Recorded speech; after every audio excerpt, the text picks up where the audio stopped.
صحابہ نے پوچھا کون سا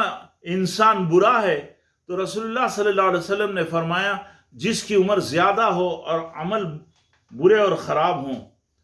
حضرت سعد بن مسعود رضی اللہ تعالیٰ عنہ فرماتے ہیں کہ تم جب کسی انسان کو دیکھو جس کی دنیا بڑھ رہی ہے اور دین کم ہو رہا ہے مگر وہ اس بات پر راضی اور خوش بھی ہو تو سمجھ لو کہ وہ شخص دھوکے اور گھاٹے اور فریب میں ہے، اس کی صورت مسخ کی جا رہی ہے اور اسے محسوس بھی نہیں ہو رہا ہے۔ رسول اللہ صلی اللہ علیہ وسلم کا ارشاد ہے دنیا عقل مندوں کے لیے سامان غنیمت ہے اور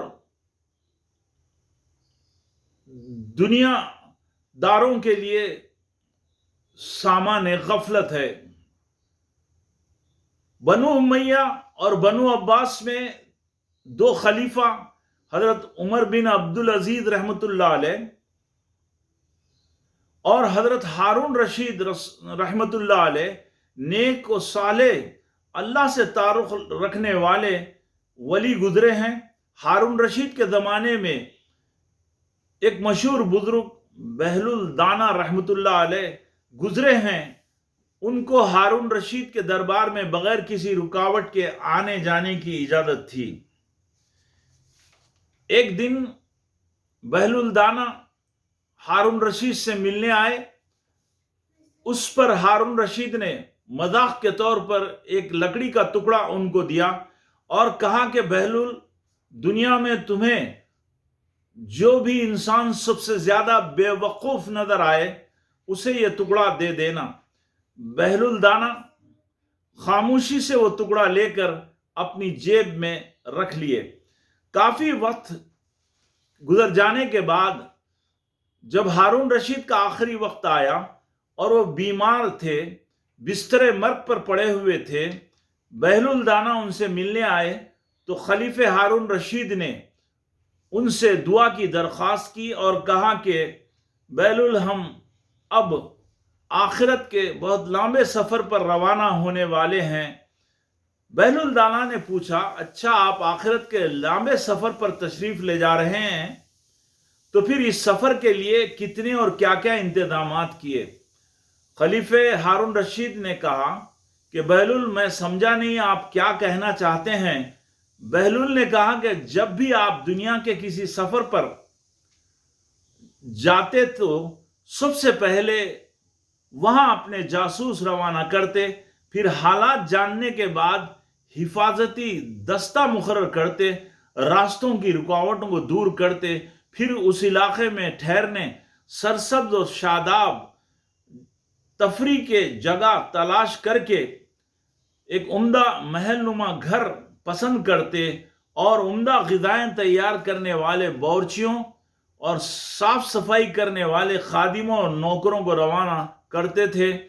اپنے سے پہلے اچھی سواریوں کا انتظام بھیجتے تھے۔ دنیا کے سفر میں اتنے انتظامات آپ کرتے تھے، پھر آخرت کے سفر پر روانہ ہو رہے ہیں تو آپ کیا کیا انتظامات کیے اور کتنی حفاظت کا بندوبست کیے؟ خلیفہ ہارون رشید یہ سب باتیں سن کر کہا کہ اے بہلول یہ سب انتظامات اس آخرت کے سفر میں کرنا میرے بس کی بات نہیں ہے، یہ سفر دنیا کا نہیں آخرت کا سفر ہے۔ بہلول دانا نے اپنی جیب سے وہ لکڑی نکال کر خلیفہ ہارون رشید کو دے دیا۔ خلیفہ نے دریافت کیا کہ یہ کیا ہے؟ بہلول دانا نے کہا کہ یہ آپ ہی نے مجھے یہ کہہ کر دیا تھا کہ دنیا میں جو سب سے بڑا بے وقوف نظر آئے اسے آپ دے دینا۔ مجھے تعجب ہو رہا ہے کہ آپ دنیا کے سفر کی اتنی زبردست تیاری کرتے اور انتظامات کرتے تھے، آخرت کے سفر پر نفی کا جواب دے رہے ہیں۔ ایک اور مثال یاد رکھیے کہ اگر حکومت کی طرف سے ایک بنگلے پر یہ تختی لگا دی جائے کہ یہ بوسیدہ کمزور مکان ہے، کبھی بھی گر سکتا ہے، یہاں زیادہ قیام نہ کریں اور یہاں عیش و عشرت کی زندگی نہ گزاریں، تو کیا آپ سفر کے دوران علم رکھتے ہوئے اس مکان میں ٹھہرتے ہوئے عمدہ فرنیچر، دیواروں کو رنگ و روغن اور ٹی وی کے ذریعے ناچ گانا بجانا کر کے، گھر میں قالین بچھا کر اور شاندار پردے دیواروں پر لگا کر اس گھر کو ہی اصل ٹھکانہ سمجھیں گے، یا اس گھر کو اصل ٹھکانہ سمجھ کر اس میں مستقل ٹھکانہ بنانے کی فکر کریں گے، یا جلدی سے رات گزار کر وہاں سے نکل جائیں گے؟ اپنی ضرورت پوری ہوتے ہی وہاں سے نکل جائیں گے۔ اس طرح یہ دنیا کا گھر جو کبھی بھی قیامت کے ساتھ توڑ دیا جائے گا، انسانوں کے لیے مختصر عارضی ٹھکانہ بنایا گیا، اس کو مستقل ٹھکانہ سمجھ کر ساری توانائی اس گھر کی چمک دمک اور سجاوٹ اور مستقل ٹھکانہ بنانے پر خرچ کرنا عقل مندی نہیں۔ ایسے لوگوں کو عقل مند نہیں کہا جائے گا، جبکہ ہر انسان دیکھ رہا ہے کہ کوئی انسان بھی اس دنیا میں مستقل رہنے کے لیے نہیں آتا، یہاں اس کی مستقل رہائش گاہ نہیں ہے، وہ عارضی اور مختصر وقت کے لیے مسافر کی حیثیت سے آتا اور پھر یہ گھر چھوڑ کر چلا جاتا ہے، جسے وہ خود اپنے ہاتھوں سے آخرت کی طرف منتقل کر دیتے ہیں۔ عقیدے آخرت کے لیے موجودہ زمانے کا سب سے اہم مسئلہ یہ ہے کہ لوگ ایمان کا دعویٰ کرنے کے باوجود، آخرت کا اقرار کرنے کے باوجود یقین کی کیفیت سے خالی ہیں۔ اس وجہ سے آخرت کی تیاری نہیں کر رہے ہیں۔ ابتدائی دور کی صورتوں 29 اور 30ویں پاروں میں اللہ تعالیٰ نے مشرکوں کو بدعمالیوں سے بچانے اور اعمال صالحہ اختیار کر کے اپنی عبدیت اور بندگی کی دعوت دیتے ہوئے بہت زیادہ آخرت کے عذابات اور سزا اور جزا کے تذکرے کیا ہے۔ دنیا کی حقیقت، مال و دولت کی حقیقت سمجھایا ہے۔ اسی عقیدے سے صالح معاشرہ وجود میں آتا ہے، ورنہ انسان کا معاشرہ جنگل کے معاشرے سے کچھ کم نہیں ہوتا، یا پاگلوں کے معاشرے کی طرح نظر آتا ہے۔ انسان کو درست کرنے کا سب سے اہم ذریعہ عقید آخرت ہی ہے، اسی سے وہ اللہ کو مانتے ہوئے